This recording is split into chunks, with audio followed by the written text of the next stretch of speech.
umaga po sa inyong lahat at happy Sunday po, first Sunday ng November sa ating lahat. Muli palakpakan natin ang Panginoon sa second to the last month of the year, November 2023. At sana naging masaya, mapayapa, maganda at makabuluhan ang inyong mahabang bakasyon o long weekend. Sana nakaboto po kayo sa mga barabarangay ninyo at sana nanalo ang mga ibinoto ninyo. Sa mga hindi nanalo ang mga binoto, syempre, better luck next time. At sana nakabisita din kayo sa inyong mga mahal sa buhay, sa inyong mga miyembro ng pamilya, mga kamag-anak, kakilala at kaibigan na nauna na, nakadalaw sana kayo sa mga sementeryo at mga puntod nila noong November 1 at November 2. Kung sakaling hindi man kayo nakadalaw, pinagpapatuloy pa rin po natin ang panalangin para sa mga kaluluwa ng yumao hanggang November 15. Pwede pa rin po tayong magtala ng mga pangalan nila at ilagay po natin dito sa box for the faithful departed na atin hong binabasbasan at pinagdadasal sa bawat misa. Tayo pong mga Pilipino ay kilala bilang mga magalang na tao. No? Very respectful po tayo. Very courteous po tayo. Siguro pangalawa sa Japan. Pero sa Japan, ang courtesy nila, bow eh. Bow ng ganun. No? Arigato gozaimasu. No? Kahit na palayo na sila, bow pa rin ang bow ng bow. No? Di tuloy nakita, may swimming pool sa likod, nalaglag tuloy. No? Bow. Pero tayong mga Pilipino, as a sign of respect, we always say, no, po and opo, and we also recognize the title or position of the person. Kaya nga, only in the Philippines na tayo ay merong mga titles lagi na tinatawag. We are used to addressing each other by title. Boss, sir, ma'am, chief. Kaya di ba kahit na nagtitinda lang sa kalsada, boss, magkano ito? O kaya sa restaurant o sa kainan, imbes na waiter, boss, yung cheat namin. Engineer, doc, director, manager. Lalo na ngayon, katatapos lang, kapitan, kagawad, no? At iba-iba pang mga titles, no? Minsan, hindi naman ako, ewan ko kung paano itatawag doon. Minsan pati yung title o posisyon, nahahawa pa, pati yung mga asawa at anak eh. Kaya ang tawag sa asawa ni kapitan ay kapitana. Ang tawag sa asawa ni mayor ay mayora. Wala namang kinalaman yon yung asawa niya sa posisyon, no, ng kanyang asawa. Pero bukod sa civil or government na ating pagbibigay ng title, lalo na sa simbahan. No? Kaya nga, Pader, Monsignor, pag mas mataas pa doon, Bishop. Pag mas mataas pa sa Bishop, Archbishop.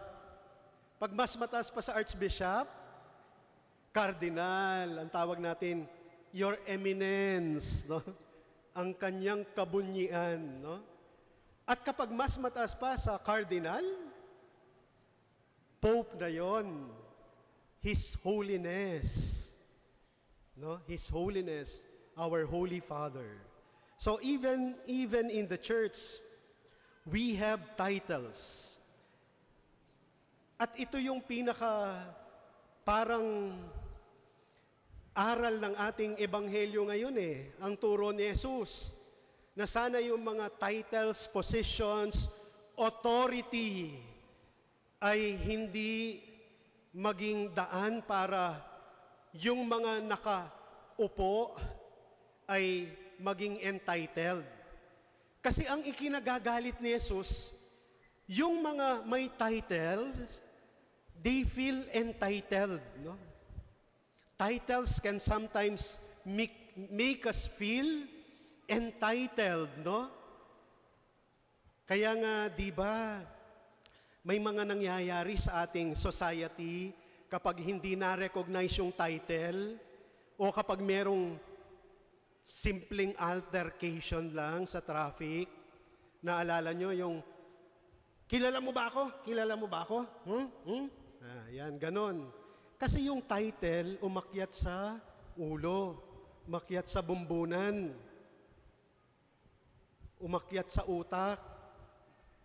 Kaya pag minsan malungkot, yung mga may title sa buhay, feeling entitled sila. Dahil they have a prime seats, no? Upuan, no? Chair. Seats are also signs of dignity and honor. Kasi may dignidad yun, may honor yun may prestige, may power, may authority. Kaya nga ang tawag natin, chairman of the board, chairman ng barangay, no? Kaya nga sa simbahan, cathedral. Kasi cathedra, upuan, chair, upuan ng obispo, cathedral. But our gospel today, our Lord Jesus invites us, no? Pinapaalalahanan tayo ng Panginoon. Kasi lahat naman tayo talaga may posisyon. Kahit nanay ka man, tatay ka man, driver ka man, tindera ka man, pag-video ka man, no? Titles, positions, and signs of authority represent the special opportunities to serve the community, the church, and the organization.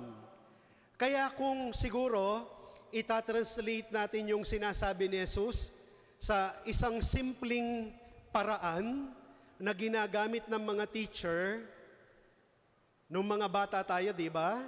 Para maayos, sasabihin ng teacher, please find your proper seat.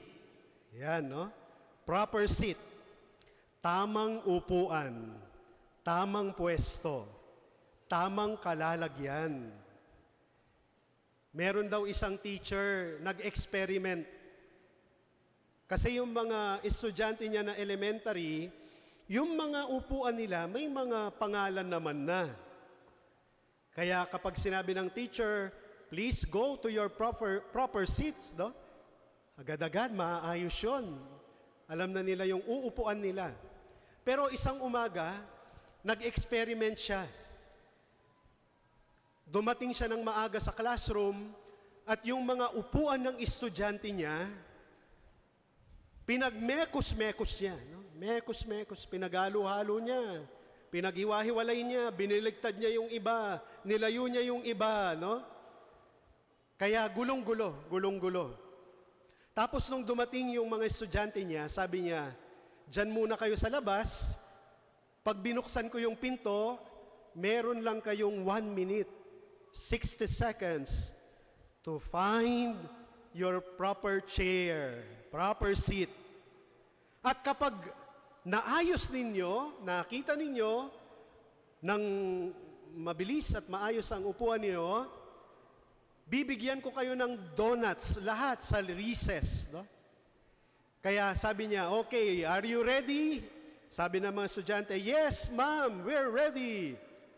1, 2, 3, binuksan ang upuan. So yung mga estudyante, takbo, tulakan, balyahan, sikuhan.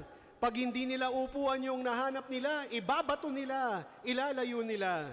Kaya tuloy, naubos yung 1 minute, hindi nila nakita ang upuan nila at ang gulo-gulo pa rin ng kanilang classroom. Kasi wala pa sila sa kanilang proper seats. So pagkatapos nun, inayos ang lahat. At nung nakaupo na yung lahat, sabi ng teacher, alam ninyo, ang lesson natin for today, our lesson is just to be humble and be charitable.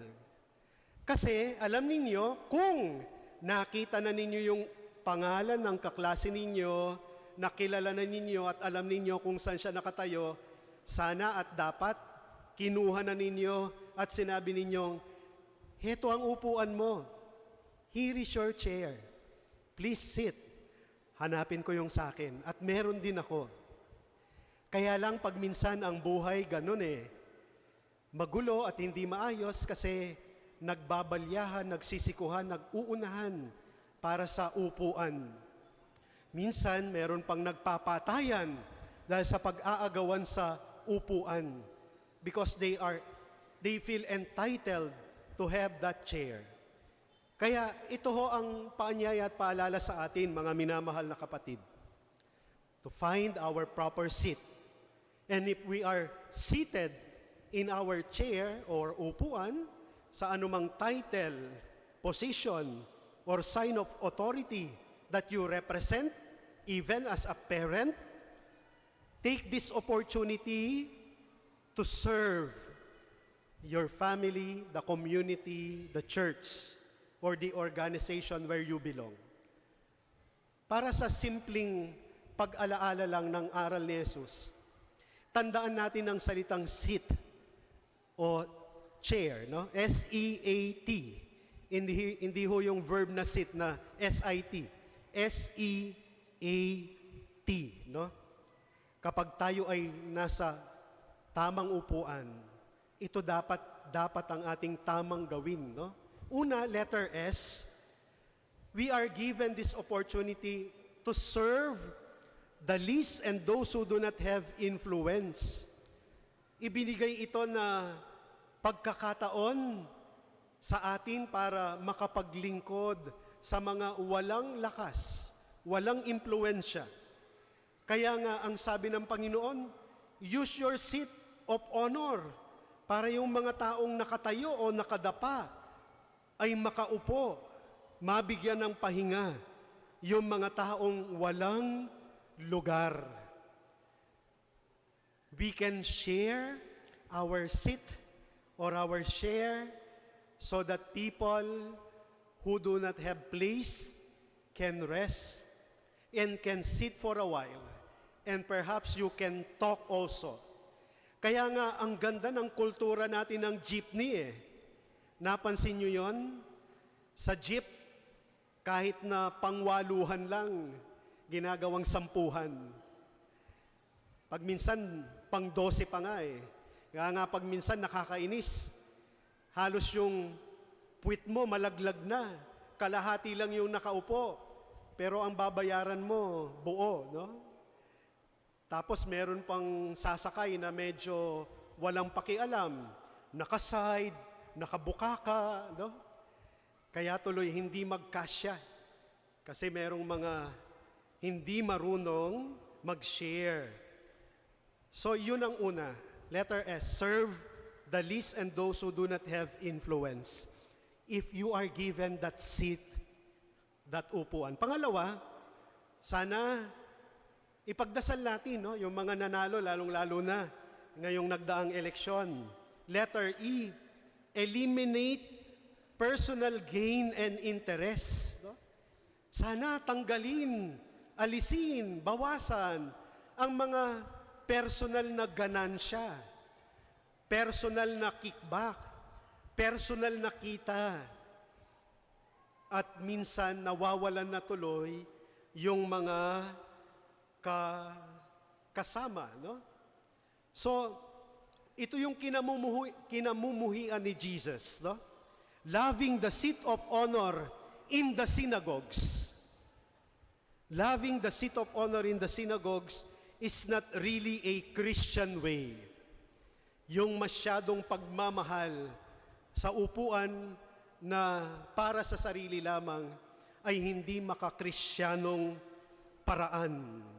Kaya sana eliminate, no?